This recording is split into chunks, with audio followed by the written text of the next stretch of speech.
And empathy can go towards the character you're playing. Empathy can go towards the story you're telling. Empathy can go towards the story you're telling it, the people you're telling the story for. Empathy can go towards your fellow castmates, crew, everybody. Creates a level of openness, where you just are able to sort of open yourself up. What's going on, everybody? My name is Hassiem Muhammad, and you are listening to the Actor's Instruments, Tools for the Long Game.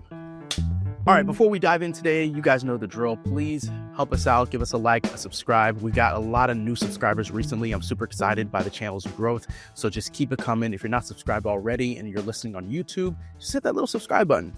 It helps out a ton. So when I was coming up through college, there were a lot of actors in my studio who dreamt of being bi-coastal. They wanted to work in Los Angeles and New York City, like Hollywood by day, Broadway by night. But then on my first equity contract post-grad, I ran into another actor who has a passport for different countries. Okay, my man has worked internationally as an actor over the years, and today he's joining us on the Actor's Instrument to discuss what it's like to work as an actor on different continents. Callum Adams was born in England, and soon after his family moved to the west coast of Scotland. At an early age, he began working with the Scottish Youth Theatre in Glasgow. When he was 8, he and his family moved to America, living in a Vermont ski town. And as a teenager, he spent one summer studying at the Circle in the Square Theatre in New York City. He's also studied at the British American Drama Academy in Oxford. And after graduating from high school, he returned to the UK to pursue a classical training program at the Drama Centre in London. Some of his credits include FBI, City on a Hill, The Blacklist, and brand new TV show on BritBox, I, Jack Wright. Callum, my man, thank you for joining me. Oh, thank you for having me, dude. This is fantastic. That was a beautiful introduction. No, it's not a hard lift, man. You've been doing the work ever since we, worked together. Was it 2019?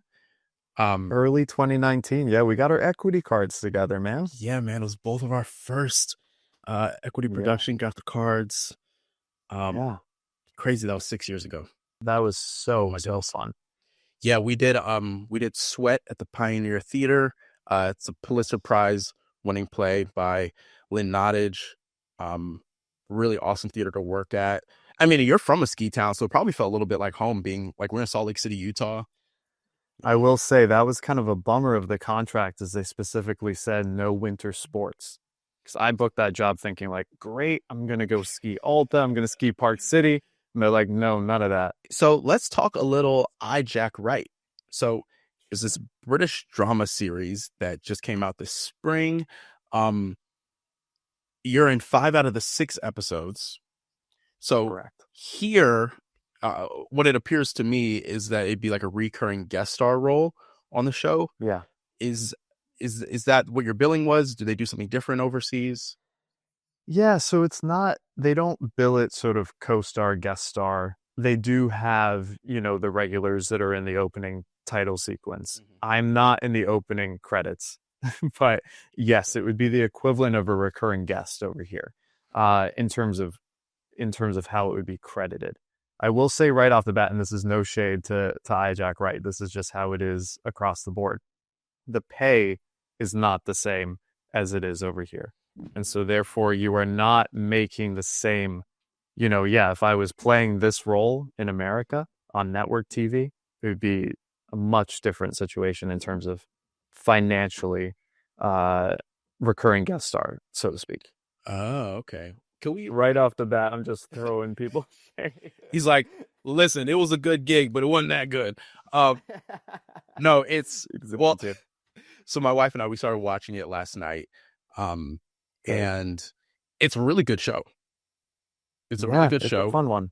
Yeah. And it's, really well produced. Amazing actors in it. Some really, really amazing people in it. Yeah. Fire cast, kind of a big cast. Beautiful locations. The estates, like where the main family lives. Oh my goodness. Absolutely beautiful. So I imagine it was not cheap to produce. Well, that's where you're wrong. That's TV magic, right? You can make it work.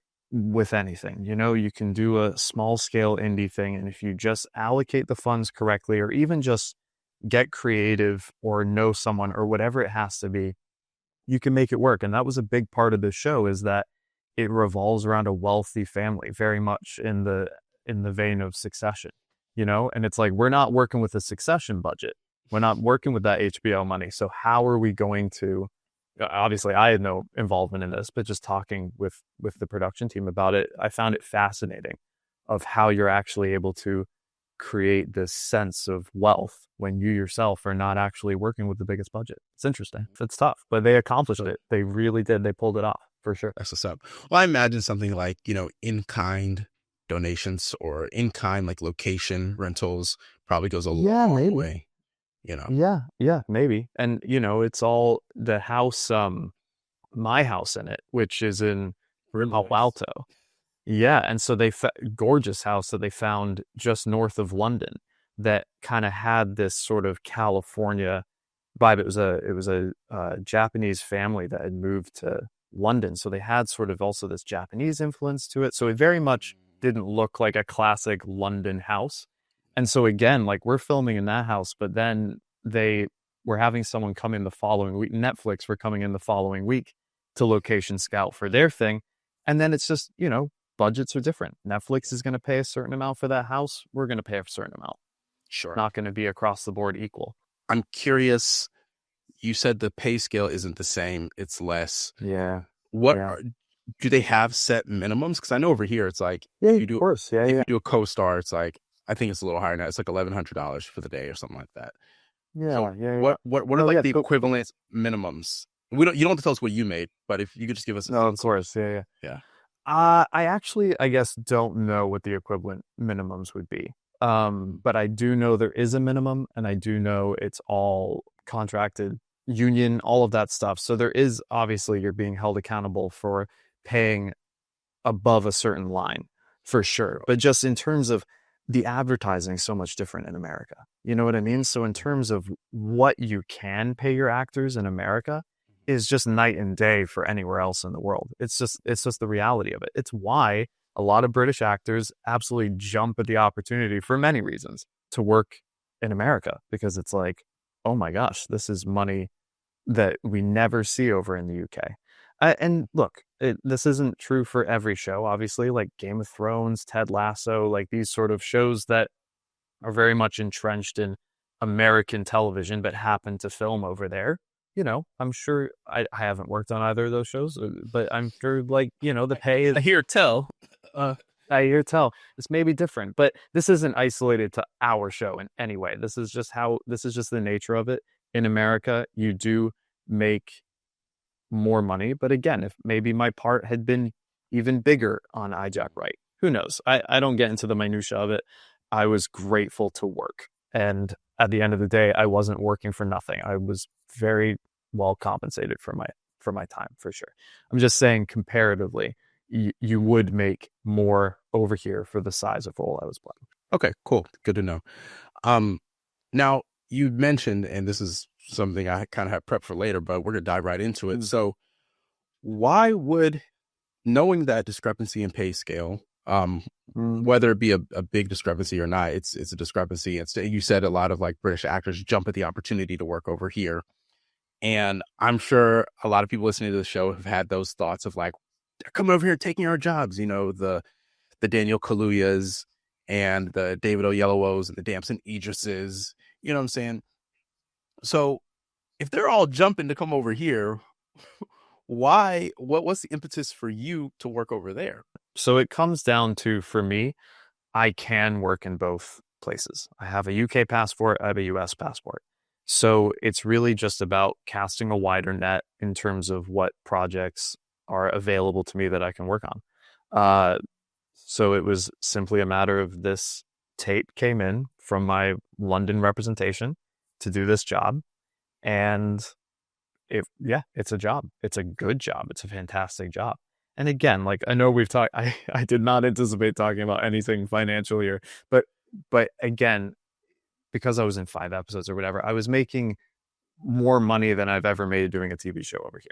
Even, I'm just saying, comparatively, your day rate might be different, but It's so for me, the opportunity to work on a great quality television show with incredible actors, great director, that's a no-brainer.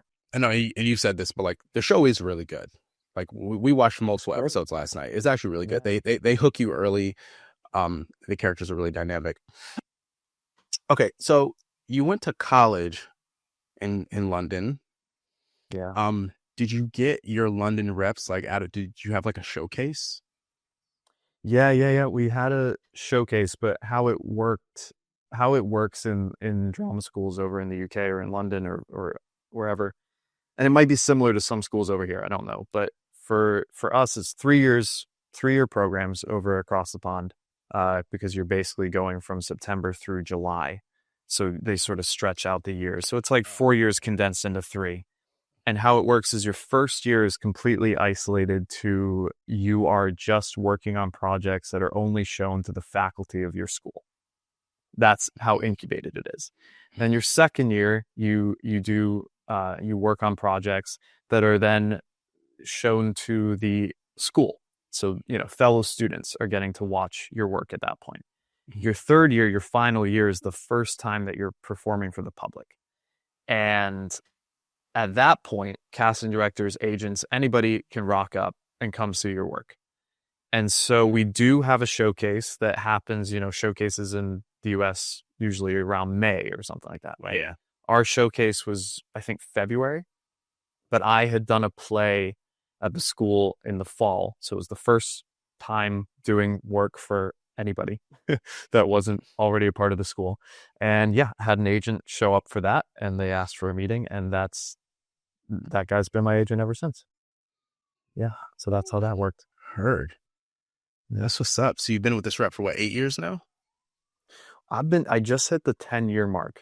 10. So again, because I went to school when I was 17, it was a 3-year program. So I graduated when I was 20. Oh, that's nice, man. That sounds so nice.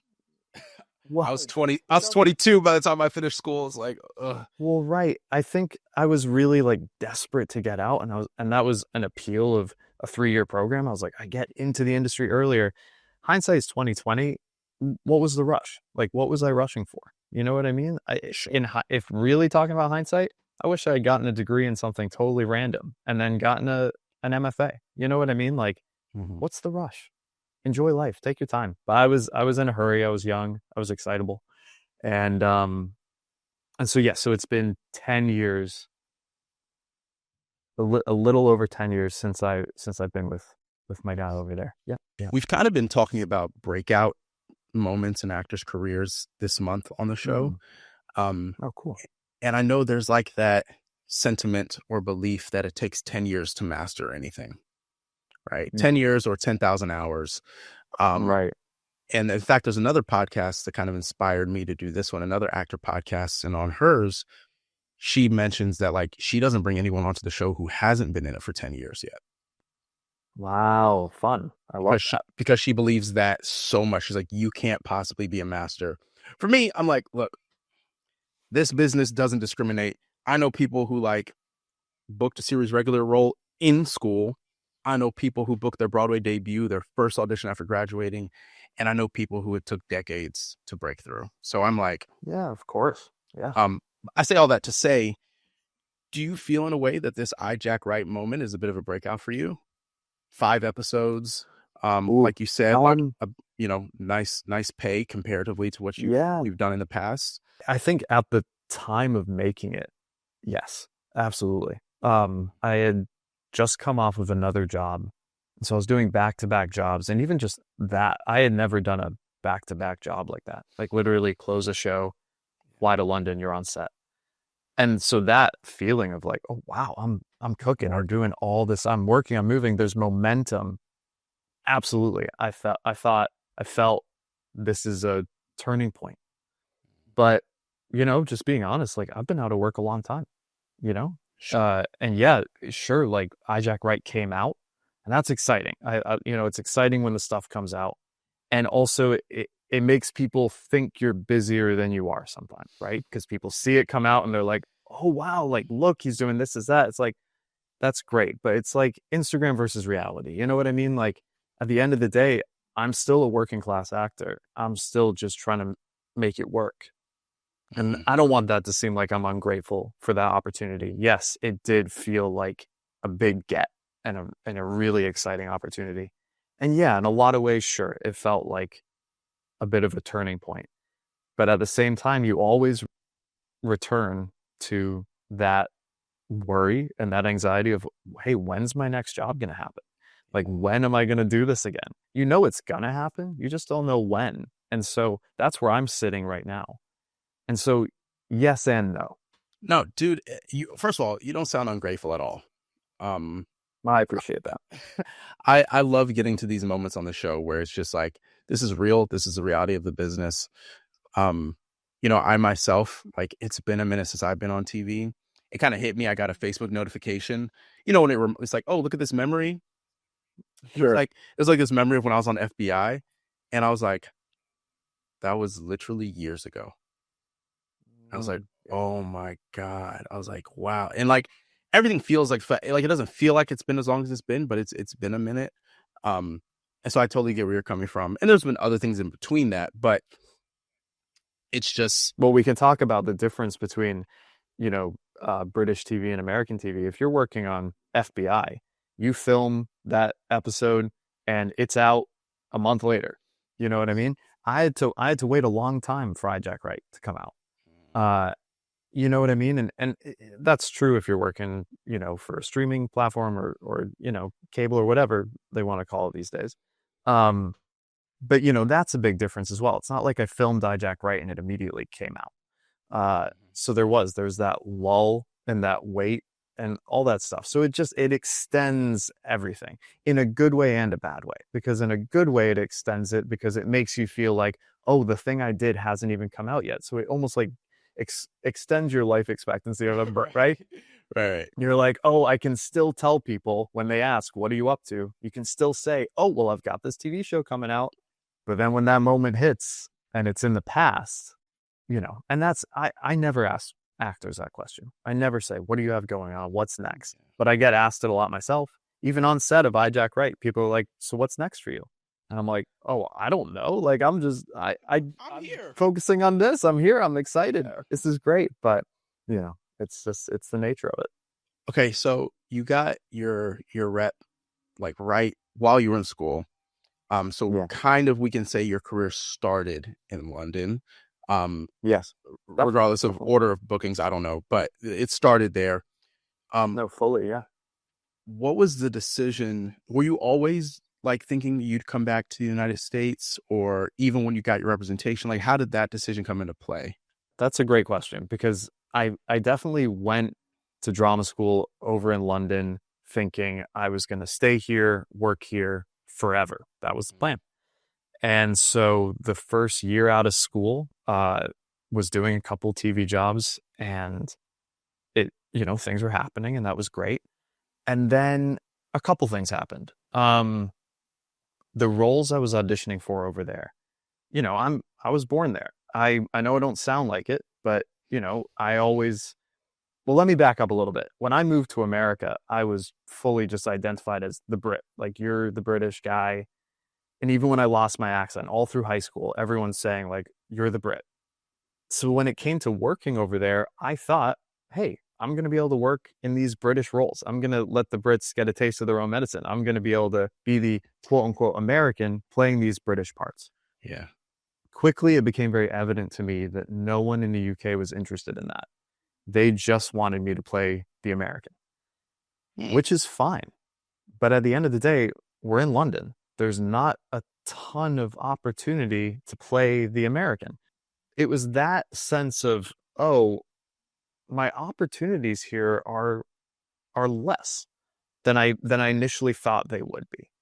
And by that point, I had actually gotten lucky enough to get American representation. I had come over to visit my family in Vermont. I made a trip to New York, and my London agent had set up some meetings, and I got representation in New York and LA.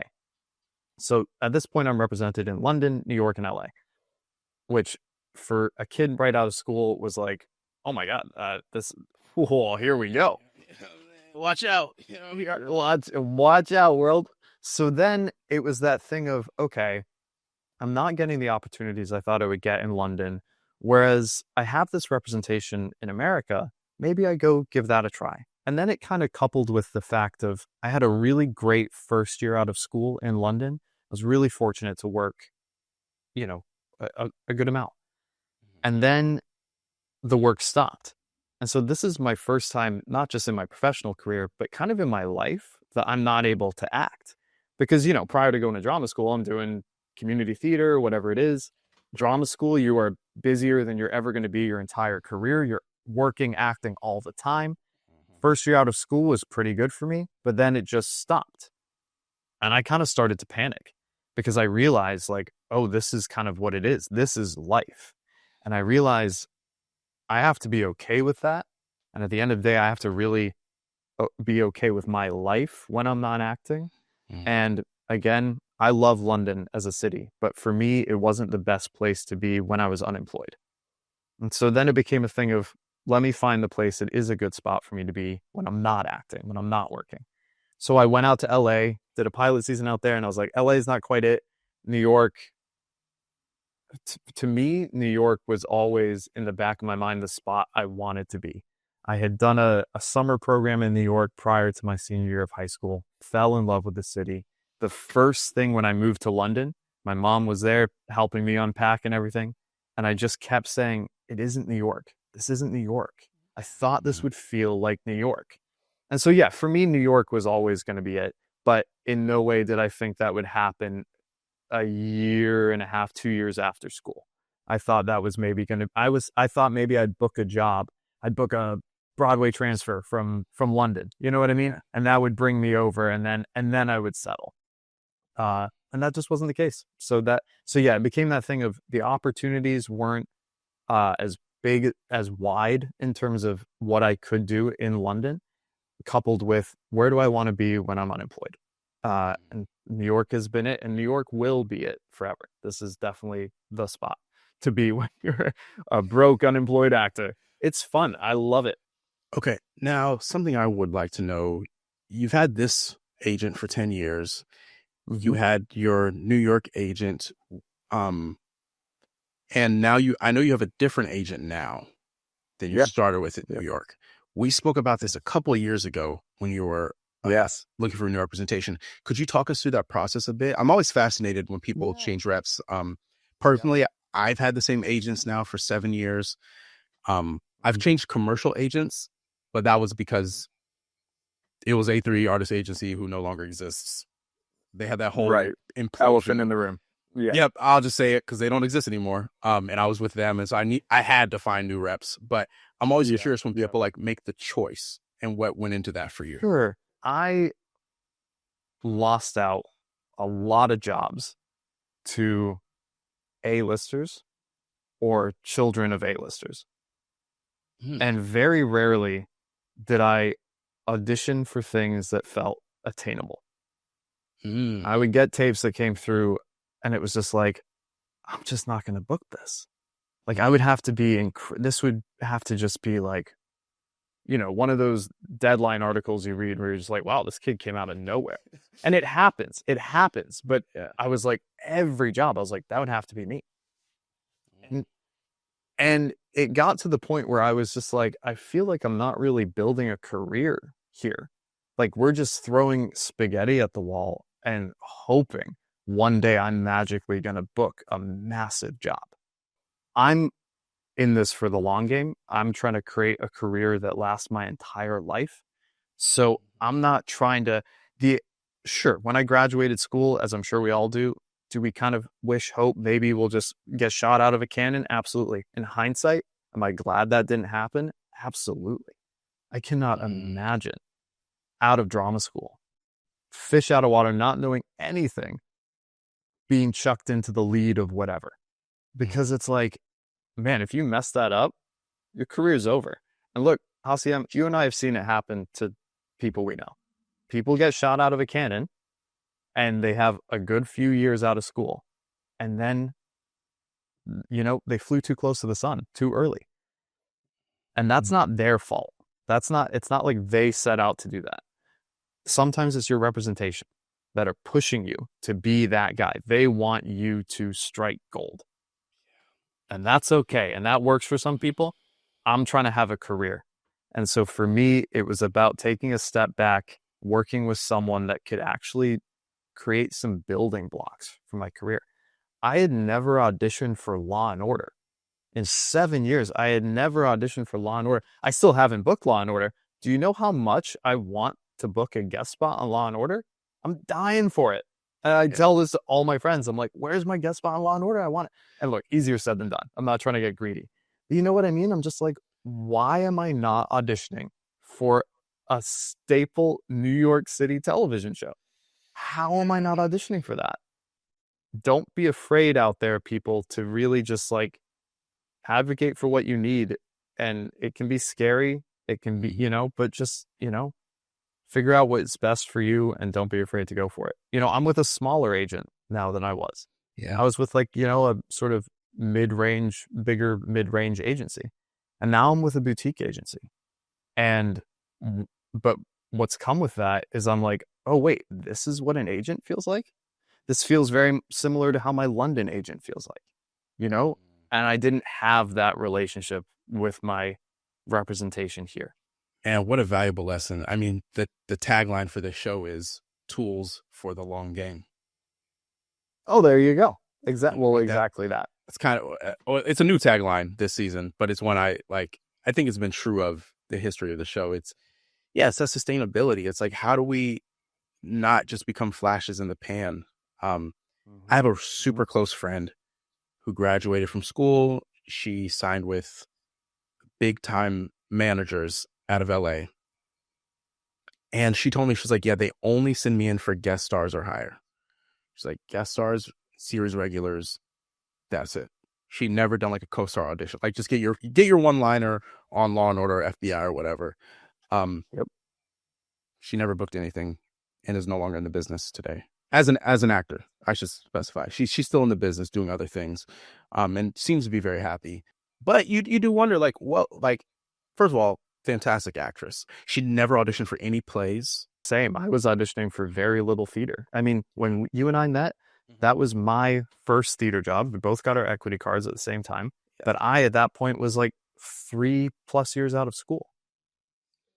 I thought I was going to graduate and only do plays. I mean, I was in London. Like, that's the heart of the theater. I thought I was going to graduate and just do theater. It took me 3.5 years to do a play. And I mean, I maybe could count on one hand the amount of plays I auditioned for before Sweat. So yeah, it is important, like I'm sure there's folks who listen to this show, and we've had a couple of reps on the show. I've had an agent on the show, managers on the show. Sure. And obviously everybody wants, somebody big time, but I think what you've driven home is that it's more important to just like have someone who's right for you and right for you at where you're at in your career. Exactly. And I mean, I audition for theater all the time now, and I couldn't be happier with that. You know what I mean? Like, that's why I got into this. Like, TV's great, and yes, it pays really well, and I'll do it forever. But theater's the thing that survives the apocalypse. You know what I mean? Like, we're always going to be telling stories, obviously, but that's how we tell stories. We sit around a campfire and, act out stuff. So theater's it for me always. And so, yeah, I'm super grateful for going with now, for sure. That's what's up. And I know we didn't talk much theater today, and it's been working out for you. Yeah. You're doing plays, Doing a little theater. Yeah. I mean, yeah, absolutely. Right before I did iJack Wright, I was doing a play, which, that was great. But that was, to be fair, that was my first play since the pandemic. So theater on my resume is pretty thin. And it's not by choice. It's not by design. That's just kind of how it's been. And to be fair, 3.5 years go by, I haven't booked a play. I booked Sweat. When Sweat is your first play that you book, everything else is measured to that, genuinely. And so there are a lot of plays that come along that I'm like, and thankfully I have an agent that's okay with this, where I go, I'm not feeling this. I'm not passionate about this. This isn't the story I want to tell. With TV, it might be a little different. TV sometimes is entertainment for entertainment's sake. Yeah. With theater, it's like, for me at least, because I have done so little theater, it's like when I do a play, I want it to matter. Like, I want it to actually have an impact, at least on myself. Definitely the audience, but you know what I mean? Yeah. No, absolutely. When I get an appointment, I always ask myself, like, am I going to enjoy doing this 8 times a week? Because again, with TV, like maybe, even like a nice guest star spot, you may be on set for like a week. And then, you know what I'm saying? Like so even if it like turns out not to be the best experience, it's like, okay, that was a week and I'm gonna get paid super well. I'll be all right.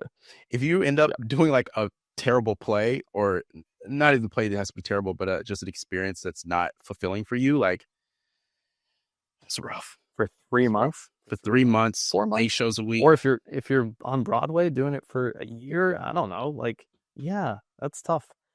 But pays the bills sometimes. Depends on theater, I guess. But yeah. There we go. Absolutely. Okay, I've got 2 questions left for you. The first one, super quick and easy, but I have to ask, are British actors better? Oh man, I'm gonna get in so much trouble here. Hey, look, I did not train in America, so I can't say this, but what I can say categorically is the training in London, Britain, the UK, and I'm sure Ireland as well, is phenomenal. It's just at an incredible level across the board. I'm not saying it isn't in America, because again, I don't know. But I just, from my experience and friends who went to various different drama schools over there, just across the board, it is incredible training. Does training necessarily translate into the actor being great? Not always. And there are a lot of American actors that haven't trained that have had incredible success. You find that less in the UK. Drama school is kind of the path to success. But unfortunately, that creates a lot of gatekeeping, right? Because you got to pay to go to school. Yeah. And so there are a lot of actors out there in the UK that couldn't afford to go to drama school. And that there's certainly a shift that's happening for the better in that, making school more accessible. So anyway, also say, do I think British actors are better? I'm going to plead the fifth on that. Fair enough answer. Cool. Final question. Something I ask every guest. What is your defining quality that separates you as a storyteller? Whoa. Yeah, I know. Heavy stuff. Gosh. I don't think there's anything I could say that would separate me from the pack. I'm sure most actors should say this. Maybe some of your guests have said it, but I think having a certain level of empathy is key and has always been something that I've definitely held on to. And empathy can go towards the character you're playing. Empathy can go towards the story you're telling. Empathy can go towards the story you're telling it, the people you're telling the story for. Empathy can go towards your fellow castmates, crew, everybody. Creates a level of openness, where you just are able to sort of open yourself up. And that whole thing about like, don't judge your character. Yeah. I don't know if I believe in that, because I've played some morally questionable. I can think of one. You know one of them. I played some morally questionable people, and it's like, how are you not going to judge them a little bit, right? But I think what it is you just don't want to comment on it. And you also don't want to make the audience like you. Like if you're playing a disgusting, horrible, misogynistic, racist, whatever it is, but then you've got this air of like, oh, I'm not actually this guy. I'm just acting. Like, don't worry, I'm not this guy. At that point, you're doing a disservice to the story you're telling. And more importantly, you're doing a disservice to the people who this story is for, like the people who have been on the opposite side, receiving your misogyny, receiving your ableism, whatever it is. So for me, having played those types of characters, I don't empathize with the character. I empathize with either the victim, either the story I'm telling, whatever it is, because that then gives me permission to play that role 110%. And if I don't have that empathy for the audience who we're telling the story for and the people who might resonate with this, then I'm doing them a disservice. So I don't know. I think that sort of, actors talk about empathy. We're very empathic people, empathetic people. But for me, it goes beyond just like I relate to my character. I can understand where they're coming from. Like I think I look at things in the macro. And I'll tell you what, that was actually a big thing about training in the UK. It was the first time I ever heard the audience acknowledged in any way. In the US, any training I had, it was all about me, and my scene partner. I'm listening, I'm responding, I'm with you, it's us. Forget about the audience. When I went to the UK, they were like, it's all about the audience. They're paying £50 for a ticket. If they're not getting the story, I don't care what you're doing. I don't care that, it goes to that thing of like, I don't care that you're crying. You have to make the audience cry. And it was the first time I was like, oh, wow, yeah, it is all for them. This is the first time I've gotten that response on the show. So really? Yeah. In 2 years, nobody's mentioned empathy as the thing they bring to the table. Really? That surprises me. That genuine, and that's not me being like, wow, look at me, I came up with a good answer. That's what it's all about, isn't it? Like, that's what it's about. And this is, I'm not going to, harp on anybody, but if you're doing it for you, you're doing it for the wrong reasons. Like at the end of a show, you bow. That is not a bow to receive something. That's a bow and acknowledgement of gratitude to the people sitting in the audience who have come, who have taken time out of their day, who have paid money, and who have listened to this story. You are thanking them. It's all about the other. It's never about you. And so if you're up there taking a bow, being like, yes, like, let me receive all this applause and stuff, you're doing it for the wrong reason. In my opinion. Service. No, to be in service. You're in service of your scene partner. You're in service of the story. You're in service of the audience. You're in service of everybody but yourself. And in order to do that, you have to be open and you have to have empathy. You have to. Otherwise, you won't be doing it fully. You won't be committing. Bro, you're kind of blowing my mind right now. Holy shit.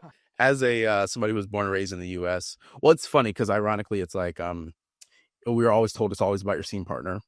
So I did get a lot of like, it's not about you, it's about your scene partner, but you're right. There's I've literally been in processes where they're like, forget what the audience thinks. Mm-hmm. But I will say I took a stand-up comedy class this year. Nice. And he would not let us forget. He was like, they paid to come see you. Like, if you don't make them laugh, like, you've failed them. Like, you made your friend shell out a $20 cover charge to come watch you in some dark hole in Brooklyn, and you're not funny.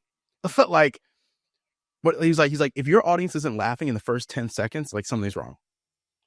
And so I love that perspective. And I love the perspective you brought. And dude, Callum, like, congratulations on iJack Wright. Congratulations. Congratulations to you. This is fantastic. This is awesome. I'm going to tell every friend of mine, I'm going to be like, do what you can to get on this podcast. Hey, no, man. I mean, this is for, you talk about like, empathy. Like this show really is like, it's for our community, and I hope that everybody listening, gains something from it, shares it far and wide. Obviously, selfishly, like, I gain a lot from it. Like, just, I've had incredible guests and I'm taking mental notes, and it's super beneficial in that way. But you see, that's because you're open to it. Like, if you were doing this because it's like, you're trying to show off and I'm talking to you. This is more talking than I've ever done. Like, and so the fact that you're just listening, it means you're open and you're wanting to get something from your guests in the hope that your audience gets something from your guests. That was the surprising thing about this experience, because when I created the show, I'm going to be honest, that's not what I was thinking. But as I started to do it, I was like, as you said, I'm like, man, I'm kind of just like listening. Like, I'm not really, I had a guest who forced me to let her interview me. But outside of that, it's everyone else's voice that comes on the show. I'm just a mediator between you and the folks listening at home, If you ever want to do a spot where you're on the receiving end, that sounded wrong. If you're the interviewee, sorry, it was me. If I will happily jump on here and interview the hell out of you, because you've got a lot of stuff to say. For sure, man. So, and maybe we'll do. I'm sure your audiences get little snippets of it, but they deserve a full episode just about Hassiem Muhammad, for sure. Oh, man, I appreciate that. Maybe we'll do it sometime. Of course. You should. Thanks, Callum. Thank you so much, man. Thank you, Hassiem. Really appreciate you. Guys, thank you so much for tapping into this episode of The Actor's Instrument. If you enjoyed this conversation with Callum, then you'll love a recent interview I did with Caro de Atayak, so be sure to check that out. Major shout outs to our co-producers and distributors over at Next Chapter Podcasts. We'll be back next Tuesday with an all-new episode. Until next time, y'all. Peace.